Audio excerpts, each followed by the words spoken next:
إن الحمد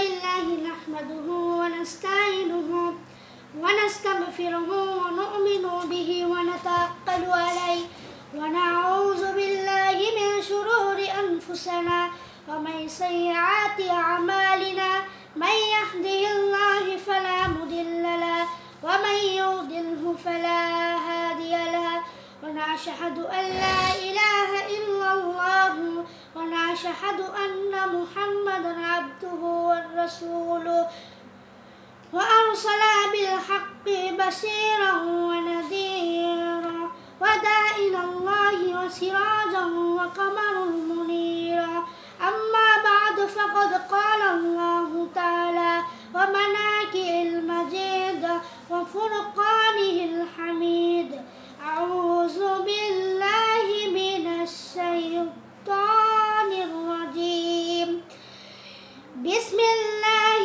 الرحمن الرحيم إذا زلزلت الأرض زلزالها وأخرجت الأرض أثقالها وقال الإنسان ما لها يومئذ تحدث أخبارها صدق الله العظيم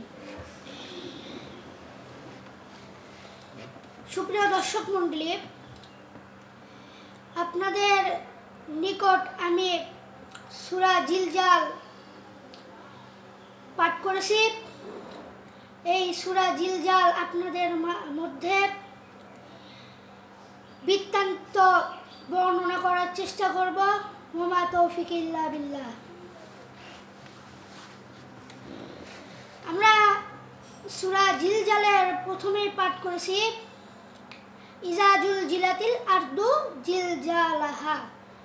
পৃথিবী যখন আপন কম্পনে প্রকম্পিত হবে, একদিন সবারই মারা যেতে হবে। আমরা কেউ দুনিয়াতে অমর হয়ে আসি নাই।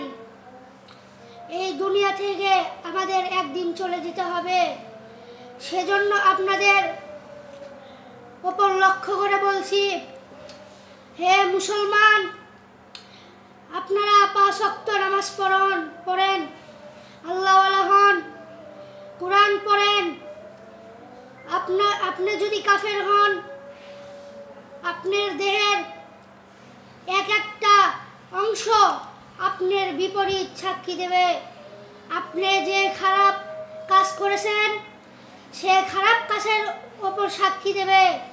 হে মুসলমান, আপনাকে লক্ষ্য করে বলছি, কিয়ামত সংঘটিত হবে, সেদিন আপনি ধরা পড়বেন।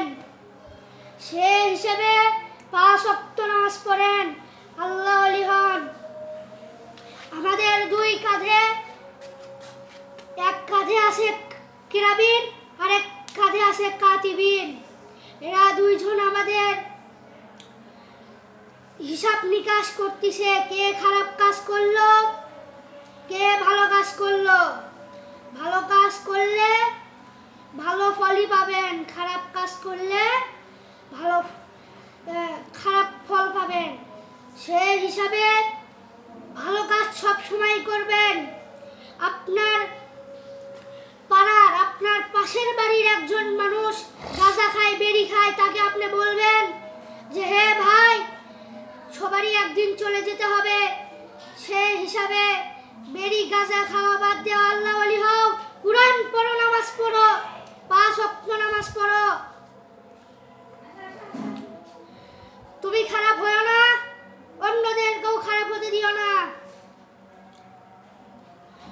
তুমি অন্যায় করো না, অন্যায়কে প্রতিবাদও দিও না।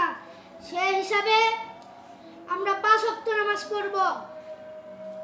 আমি যে প্রথম আয়াতটা পাঠ করেছি, ইজা জুলজিলাতিল আরদু জিলজালাহা, পৃথিবী একদিন আপন কম্পনে প্রকম্পিত হবে। পৃথিবী একদিন কাঁপতে কাঁপতে পৃথিবীটা পুরোই ধ্বংস হয়ে যাবে। সেই হিসাবে আমাদের 5 ওয়াক্ত নামাজ পড়তে হবে। ওয়া আখরাজাতিল আরদু আসকালাহা, আমি দ্বিতীয় নম্বর আয়াতে বলেছি